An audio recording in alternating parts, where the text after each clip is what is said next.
नमस्कार बच्चों, कैसे हो आप सब लोग। मैं तृष्णा पर्वतिया स्वनिर्भर प्राथमिक शाला से कक्षा 8 विषय हिंदी की इस वीडियो में आपका स्वागत करती हूँ। बच्चों, हमने हमारी पिछले वीडियो में व्याकरण विभाग में उपसर्ग और प्रत्यय विषय में जानकारी प्राप्त की थी और मैं आशा रखती हूँ आप वह व्याकरण विभाग को अच्छे से आपने समझ लिया होगा और लेखन कार्य भी किया होगा। आज हमारी इस वीडियो में हम हमारे नए पाठ की शुरुआत करने जा रहे हैं। पाठ 6 भरत, जिसका प्रकार एकांकी है। तो चलो बच्चों, अब हम हमारे इस पाठ की ओर आगे बढ़ते हैं। पाठ 6 भरत। बच्चों, आज हम हमारे नए पाठ की ओर आगे बढ़ रहे हैं और हमारा पाठ है भरत। इस पाठ की इस पाठ का अनुवाद किया है राजा लक्ष्मण सिंह ने। बराबर। राजा लक्ष्मण सिंह का जन्म 1926 में आगरा में हुआ। हिंदी, संस्कृत, अंग्रेजी, फारसी, बंगला और अरबी भाषा भली भांति वह जानते थे। इनकी अनेक पुस्तकों का अंग्रेजी और हिंदी में अनुवाद हुआ है। इन्होंने जो पुस्तकें लिखी है उनमें से कई पुस्तकों का अंग्रेजी और हिंदी में अनुवाद हुआ है। कालिदास के अभिज्ञान शाकुंतलम, मेघदूत और रघुवंश के हिंदी अनुवाद पर इन्हें पुरस्कार दिया गया है। बच्चों, कालिदास के अभिज्ञान शाकुंतलम, मेघदूत और रघुवंश के हिंदी अनुवाद पर इन्हें पुरस्कार दिया गया है। कालिदास द्वारा लिखित मूल नाटक अभिज्ञान शाकुंतलम, बराबर। कालिदास द्वारा लिखित मूल नाटक अभिज्ञान शाकुंतलम का हिंदी में अनुवाद राजा लक्ष्मण सिंह ने किया था। किसने किया था बच्चों? राजा लक्ष्मण सिंह ने। प्रस्तुत पाठ यानी जो पाठ यहाँ दिया गया है उसी नाटक का एक अंश है बच्चों। अभिज्ञान शाकुंतलम में से ही एक अंश इस पाठ का लिया गया है। पाठ की संक्षिप्त में बात करूं तो ऋषि कर्णव के आश्रम में शकुंतला का पुत्र भरत एक सिंह शावक के साथ खेल रहा था। सिंह शावक के साथ यानी सिंह के बच्चे के साथ खेल रहा था। आश्रम में रहने वाली 2 तपस्विनियां बालक को रोकने का प्रयत्न कर रही है। राजा दुष्यंत छुपकर इस मनोहर दृश्य का आनंद ले रहे हैं। बालक के प्रति सहज आकर्षण से वे रोमांचित हो जाते हैं। उनसे रहा नहीं गया और वे बालक के पास पहुंच गए। उसे गोद में उठाकर प्यार किया। वे सोचने लगे, काश यह बालक मेरा होता। दोनों तपस्विनियों की बातचीत से उन्हें पता चला कि यह बालक उन्हीं का पुत्र है। यह जानकर वे खुशी से झूम उठते हैं। बच्चों, राजा दुष्यंत के बारे में बताऊं तो एक बार राजा दुष्यंत अपनी सेना के साथ वन में गए। वहां आश्रम में उन्हें एक स्त्री मिली जिनका नाम शकुंतला था। वह ऋषि विश्वामित्री और स्वर्ग की अप्सरा मेनका की पुत्री थी। उसके सुंदर रूप को देखकर दुष्यंत राजा जो थे वो उन पर मोहित हो गए और विवाह कर लिया उन्होंने और वही जंगल में रहने लगे। कुछ दिन बाद वह अपने राज्य की देखभाल के लिए वहां से चले गए और जाने से पहले उन्होंने शकुंतला को वचन दिया कि वह उसे लेने जरूर आएंगे और उनकी याद के तौर पर अंगूठी भेंट की। मगर हस्तिनापुर जाने के बाद राजा दुष्यंत अपने कामकाज में इतने मग्न हो गए कि उन्हें कुछ भी याद नहीं रहा। वह अपना वचन भूल गए। वहां शकुंतला उनकी यादों में, बराबर, वहां जंगल में शकुंतला उनकी यादों में आश्रम के द्वार पर बैठी थी। तब वहां ऋषि दुर्वासा वहां आए। शकुंतला का ध्यान उनकी तरफ नहीं गया। यह देखकर ऋषि क्रोधित हो गए और शकुंतला को श्राप दे डाला कि तू जिसके विचारों में खोई हुई है वह तुझे भूल जाएगा। यह सुनकर शकुंतला ऋषि के पैरों में गिरकर माफी मांगने लगी और श्राप से मुक्ति मांगने लगी। तभी ऋषि दुर्वासा ने दया भावना दिखाई और दया भावना दिखाते हुए कहा, मैं श्राप तो वापस नहीं ले सकता, लेकिन जिस व्यक्ति के बारे में तुम सोच रही थी उस व्यक्ति को तुम उसकी ही दी हुई वस्तु दिखाओगी तो उसे सब याद आ जाएगा। बच्चों, इस तरह जब एक बार राजा दुष्यंत जंगल में आते हैं और सी सावक के बच्चे के साथ एक बालक को जब खेलते हुए देखते हैं तो वह बालक की ओर आकर्षित हो जाते हैं और उसको गोद में उठाकर प्यार करने लग जाते हैं। और तभी उनको पता चलता है कि यह बालक कोई और नहीं लेकिन उनका ही पुत्र है, भरत। पुरुवंश के राजा दुष्यंत के पुत्र भरत के नाम पर से ही भारत देश का नाम पड़ा बच्चों, बराबर। तो चलो आज हम इस पाठ को समझते हैं। बच्चों, इस पाठ को समझने से पहले हम इसके शब्दार्थ को एक बार देख लेते हैं, समझ लेते हैं। तो चलो बच्चों, हम इस पाठ के शब्दार्थ को पहले समझ लेते हैं। तपस्विनी, तप करने वाली स्त्री, उसे क्या कहते हैं बच्चों? तपस्विनी। फिर है अचंबा, अचंबा यानी हैरानी, बराबर, आश्चर्य। हटीला यानी जिद्दी, जो बहुत जिद्दी हो उसे हटीला कहते हैं। सर्वदमन, सर्वदमन यानी सबका दमन करने वाला, बराबर। राजा दुष्यंत का पुत्र भरत, उसे सर्वदमन, सबका दमन करने वाला दुष्यंत के पुत्र भरत का एक नाम जो था सर्वदमन। फिर है उज्जवल, उज्जवल यानी चमकता हुआ, स्वच्छ, बराबर। यहाँ चमक का लिखा हुआ है लेकिन चमकता हुआ, स्वच्छ। फिर है चक्रवर्ती, सम्राट, बराबर, सम्राट, उसे चक्रवर्ती कहते हैं। या फिर समुद्र तक पृथ्वी को जीतने वाला, उसे भी चक्रवर्ती कहते हैं। फिर तुतले वचन, तुतले वचन यानी अटपटे शब्द, बराबर। तुतले वचन यानी अटपटे शब्द या तुतली बोली में बोले गए शब्द, बराबर, या तो रुक रुक कर बोलना, बराबर।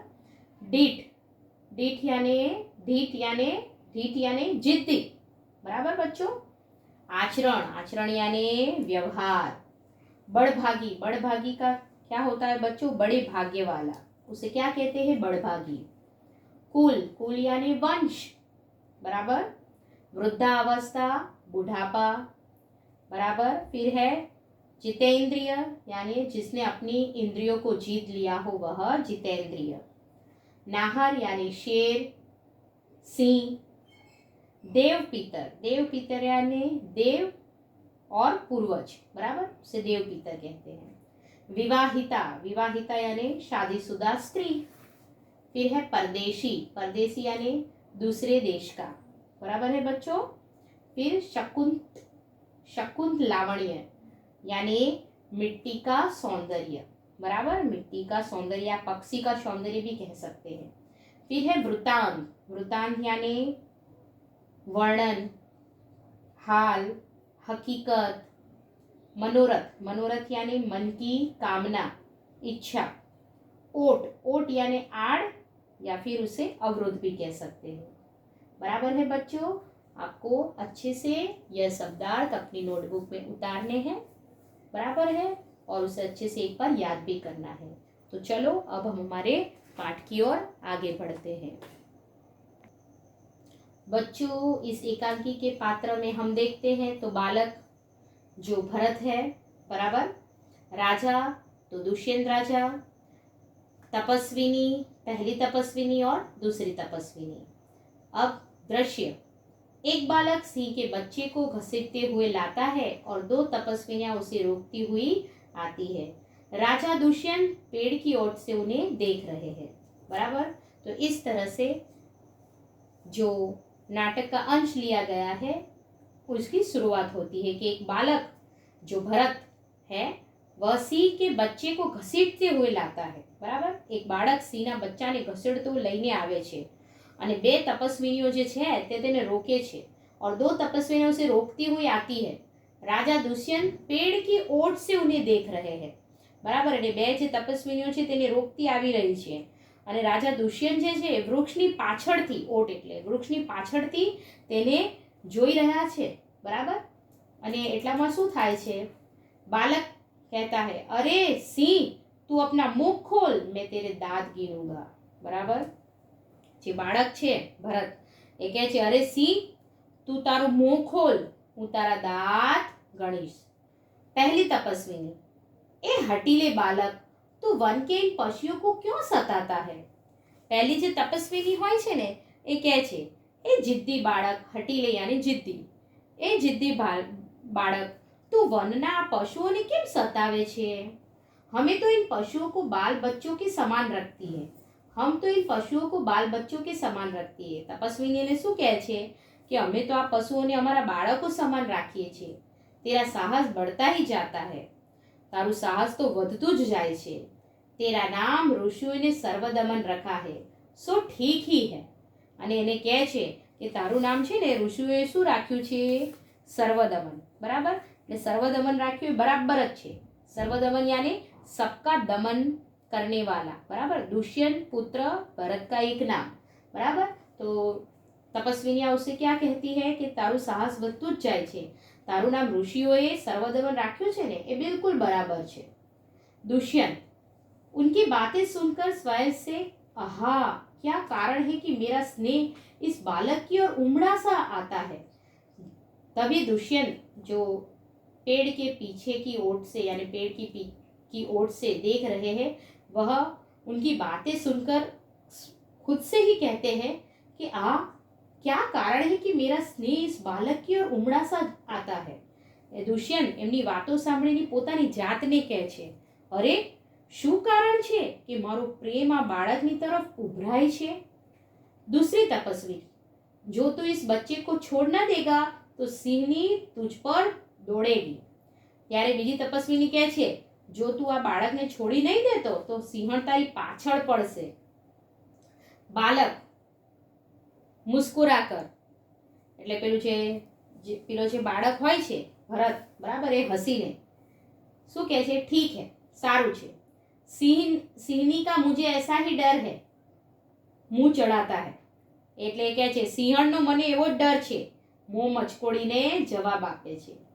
दुष्यंत आश्चर्य से, यह बालक अवश्य किसी तेजस्वी वीर का पुत्र है, इसका मुख अग्नि के समान दमक रहा है. ત્યારે દુષ્યંત રાજા જે હોય, બરાબર, જે ઝાડની પાછળ સંતાઈને આ બધું જોઈ રહ્યા છે, એ દુષ્યંત રાજા જે હોય છે ને એ આશ્ચર્યથી કહે છે કે यह बालक अवश्य किसी तेजस्वी वीर का पुत्र है. આ બાળક ચોક્કસ કોઈ તેજસ્વી વીરનો પુત્ર છે. इसका मुख अग्नि के समान दमक रहा है, તેનું મોં અગ્નિની સમાન ચમકી રહ્યું છે. पहली तपस्विनी कहती है, हे प्यारे बालक, सिंह के बच्चे को छोड़ दे, मैं तुझे खिलौना दूंगी. ए प्यारा बालक, सिंहના બચ્ચાને છોડી દે, હું તને રમકડું આપીશ. बालक कहता है, हाथ पसार कर, पहले खिलौना दे दो, लाओ, कहाँ है? बालक શું કહે છે? હાથ ફેલાઈને પહેલા રમકડું આપી દો, લાવ, ક્યાં છે? दुष्यंत दूर से बालक की हथेली को देखकर स्वयं से, वह जो दुष्यंत राजा है वहां पेड़ के पीछे जो छुपे थे, वह दूर से बालक की हथेली को देखकर, बराबर, એની દૂરથી બાળકની હથેળીને જોઈને પોતાની જાતને કહે છે, આહ, इसके हाथ में चक्रवर्तियों के लक्षण है, उंगलियों पर कैसा अद्भुत जाल है, और हथेली की शोभा प्रातः कमल को भी लज्जित कर रही है. શું કહે છે? इसके हाथ में चक्रवर्तियों के लक्षण है. એની હથેળીને જોઈએ છે, કહે છે, અરે આના હાથમાં તો ચક્રવર્તીઓના લક્ષણો છે. ઉંગલીઓ પર તો કેસા અદ્ભુત જાલ હે, અને આંગળીઓ પર તો કેવું અદ્ભુત જાળું છે. और हथेली की शोभा प्रातः कमल को भी लज्जित कर रही है. અને હથેળીની શોભા તો સવારમાં જે કમળ ખીલે એની સુંદરતાને પણ શરમાવે એવી છે. दूसरी तपस्विनी कहती है, हे सखी सुव्रता, यह बातों से न मानेगा, जा, मेरी कुटिया में ऋषि कुमार के खेलने के लिए मिट्टी का मोर रखा है, उसे ले आ. बराबर, જ્યારે જે બીજી તપસ્વીની કહે છે, હે સખી સુવ્રતા, જાને આ તો વાત નહીં માને, જ્યાં મારી ઝૂંપડીમાં ઋષિકુમારને રમવા માટે માટીનો મોર મૂકેલો છે, એને તું લઈ આવ. પહેલી તપસ્વીની કહેતી है, मैं अभी ले आती हूँ, जाती है. બરાબર, એટલે પહેલી તપસ્વીની જવાબ આપે છે, હા, હું હમણાં જ લઈ આવું છું, અને એમ કહીને ત્યાં જાય છે મોર લેવા માટે. બાલક, तक मैं इसी सिंह के बच्चे के साथ खेलूंगा। यह कहकर तपस्विनी की ओर देखकर हंसता है। बराबर, એવું શું કહે છે ત્યાં સુધી એને બાળક શું કહે છે હસતા હસતા કે જ્યાં સુધી એ મોર લઈને નહીં આવે ને ત્યાં સુધી હું આ જ સિંહના બચ્ચા સાથે રમીશ, એવું કહીને તપસ્વીની સામે હસે છે। દુષ્યંત आप ही आप, बराबर એટલે કે પોતે જ, इस सुंदर बालक से खेलने को मेरा मन कैसे ललचाता है। आ भरकर, धन्य है वे मनुष्य जो अपने पुत्रों को गोद में लेकर उनके अंग की धूल से अपनी गोद मैली करते हैं और पुत्रों के मुख अकारण हंसी से खुलकर उज्जवल दांतों की शोभा दिखाते हैं और तुतले वचन बोलते हैं। दुष्यंत राजा પોતાને જ કહે છે कि इस सुंदर बालक से खेलने को मेरा मन कैसा ललचाता है। આ સુંદર બાળક સાથે રમવા માટે મારું મન કેવું લલચાય છે। આ ભરકર, બરાબર, નિશાસો નાખીને। ધન્ય હે વે મનુષ્ય, એવું કહે છે પોતે દુષ્યંત રાજા કે ધન્ય છે તે માણસો जो अपने पुत्र को गोद में लेकर उनके अंग की धूल से अपनी गोद मैली करते हैं, જે પોતાના પુત્રને ખોળામાં લઈને એમના શરીરની ધૂળથી પોતાનો ખોળો ગંદો કરે છે। बराबर છે। और पुत्रों के मुख अकारण हंसी से खुलकर उज्जवल दांतों की शोभा दिखाते हैं और तुतले वचन बोलते हैं। અને પુત્રના મુખ કારણ વગરના હાસ્યથી, બરાબર એમ કે છે, અને એ કારણ વગરના હાસ્યથી ઉઘાડીને ઉજ્જવળ દાંતોની શોભા બતાવે છે તથા તોતડા વચન બોલે છે। એટલે દુષ્યંત રાજા પોતાની જાતે કહે છે કે ધન્ય છે, એમ કે છે કે એ માણસો કે જેને પોતાના બાળકને ખોળામાં ઉચકવાનો અવસર મળે છે અને એના પગની, નાના બાળકના પગની ધૂળથી બરાબર એનો પોતાનો ખોળો ગંદો કરે છે અને એ બાળક બિલકુલ કારણ વગર હાસ્ય જોવા મળે છે બાળકનું, એના ઉજ્જવળ દાંતોની શોભા એ બતાવે છે અને નાના નાના તોતલા વચન બોલે છે। એ વ્યક્તિ, એ માણસ કેટલો બધો ધન્ય હશે એવું પોતે દુષ્યંત રાજા પોતાની જાતને કહે છે। હવે આગળ જોઈએ આપણે। तभी दूसरी तपस्विनी, क्योरे डीठ, तू मेरी बात कान नहीं धरता ने। बीजी तपस्विनी कहे छे, केम रे जिद्दी, तू मारी बात काने केम नहीं धरतो। इधर उधर देखकर कोई ऋषि कुमार यहाँ है, પછી આમ તેમ જોઈને કોઈ ઋષિ કુમાર અહીં છે એવું કહે છે તપસ્વીની। દુષ્યંત को देखकर, અને એટલામાં દુષ્યંત રાજા તેને જોવાય છે એટલે દુષ્યંતને देखीने, हे महात्मा तुम ही आओ और कृपा करके इस बलि बालक के हाथ से सिंह के बच्चे को छुड़ाओ। એ આમ તેમ દેખે છે કે કોઈ છે કે નહીં, કારણ કે પેલો તો સિંહના બચ્ચાને છોડતો જ નથી એટલે આમ તેમ જોઈ છે અને એટલામાં એને કોણ જોવાય છે, દુષ્યંત રાજા દેખાય છે એટલે કહે છે, હે મહાત્મા તમે જાઓ અને કૃપા કરીને આ જબરા બાળકના હાથમાંથી સિંહના બચ્ચાને છોડાવો, કારણ કે એ તો એની વાત સાંભળતો જ નથી જે અહીં આપણને દ્રશ્યમાં બતાવી રહ્યા છે। બરાબર, અહીં આપણે જોઈ રહ્યા છે રાજા દુષ્યંત દેખાઈ રહ્યા છે, તપસ્વીની દેખાય છે, બરાબર, બાળક ભરત દેખાય છે અને એના હાથમાં સિંહ શાવકનું બચ્ચું, બરાબર, એ પણ આપણને જોવાઈ રહ્યું છે। અને એ શું કહે છે એ કે હે મહાત્મા તમે જાઓ અને કૃપા કરીને આ જબરા બાળકના હાથમાંથી આ સિંહના બચ્ચાને छुड़ाओ। तभी दुष्यंत आते हैं।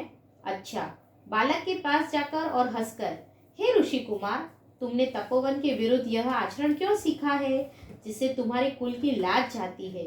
यह तो कोई अच्छी बात नहीं। बच्चे ने सिंह के बच्चे को छोड़ दिया। એટલે દુષ્યંત રાજાને કહે છે, બરાબર, કે સારું, અને બાળકની પાસે જઈને હસીને કહે છે, હે ઋષિ કુમાર તે તપોવનથી વિરુદ્ધ આ આચરણ કેમ શીખ્યું જેનાથી તમારા કુળની લાજ જાય છે। આ કોઈ સારી વાત નથી। આવું સાંભળતાની સાથે જ, બરાબર, શું કરે છે બાળક સિંહના બચ્ચાને છોડી દે છે। बराबर છે। अब हम आगे देखते हैं बच्चों। तभी दूसरी तपस्विनी आती है। हे बड़भागी यह ऋषि कुमार नहीं है। बीजी तपस्विनी आवीने कहे छे, हे भाग्यशाળી आ ऋषि कुमार नहीं। दुष्यंत सत्य है, उसके काम ही ऐसे साहस के हैं। यह ऋषि कुमार नहीं जान पड़ता, परंतु मैंने तपोवन में वास देखे इसे ऋषि पुत्र जाना था। बराबर, ये कहे छे કે દુષ્યંત કહે છે કે સાચું છે, તેના કામ જ એવા સાહસના છે। આ ઋષિકુમાર લાગતો નથી, पण मैं तपोवन में रहतो जोई, बराबर, वो यही यानी उसको मैंने तपोवन में देखा, इससे मुझे लगा कि यह ऋषिपुत्र जान पड़ता है।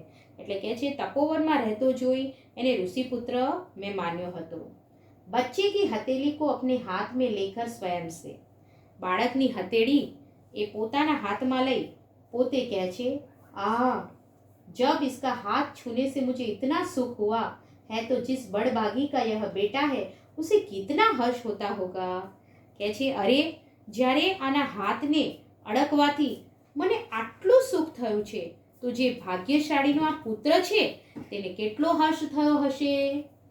तभी दूसरी तपस्विनी कहती है, दोनों की ओर देखकर बड़े अचंभे की बात है। ત્યારે બીજી જે તપસ્વીની હોય ને એ બંનેની તરફ જોઈ છે અને ખૂબ આશ્ચર્યની વાત છે એવું કહે છે, દુષ્યંત तुम्हें क्यों अचंबा हुआ। આવું જ્યારે થાય એટલે દુષ્યંત રાજા એને પૂછે છે કે તને કેમ આટલું બધું આશ્ચર્ય થયું। तभी दूसरी तपस्विनी कहती है, इसलिए हुआ कि इस बालक की ओर तुम्हारी सूरत बहुत मिलती है और तुम्हें जाने बिना भी इसने तुम्हारी बात मान ली। बराबर, दुष्यंत राजा एमने पूछे छे कि तमने केम आश्चर्य थयो। दूसरी तपस्विनी जवाब देते हुए क्या कहती है, एवं कहे छे कि एटला माटे थयो के इसलिए हुआ कि इस बालक की और तुम्हारी सूरत बहुत मिलती है और तुम्हें जाने बिना भी तुम्हें तुम्हारी बात मान ली। એવું કહે છે કે એટલા માટે થયું કે આ બાળકનો અને તમારો ચહેરો ખૂબ જ મળતો આવે છે અને તમને ઓળખ્યા વગર પણ તેણે તમારી વાત માની લીધી। बराबर, तब दुष्यंत राजा कहते हैं, बच्चे को गोद में उठाकर, हे तपस्विनी, जो यह ऋषि कुमार नहीं है तो किस वंश का है। ત્યારે દુષ્યંત રાજા બાળકને ગોદમાં એટલે કે ખોળામાં ઉપાડીને કહે છે, હે તપસ્વિની, જો આ ઋષિકુમાર નથી તો કયા વંશનો છે। બરાબર છે, એને પૂછે છે કે જો આ ઋષિકુમાર નથી તો કયા વંશનો છે। दूसरी तपस्विनी जवाब देती है, यह पुरुवंशी है। बराबर, बीजी तपस्विनी એને કહે છે કે આ કોણ છે, આ પુરુવંશી છે। કોણ છે? पुरुवंशी। तो देखा बच्चों, आज हमने चर्चा और उसका अनुवाद देखा यहाँ तक, और अब इसके आगे की चर्चा और अनुवाद अब हम हमारी अगली वीडियो में देखेंगे। आप अच्छे से एक बार इस पाठ को पढ़ लेना और शब्दार्थ अपनी नोटबुक में उतार लेना। अब हम हमारी अगली वीडियो में मिलेंगे बच्चों, अपना ख्याल रखना।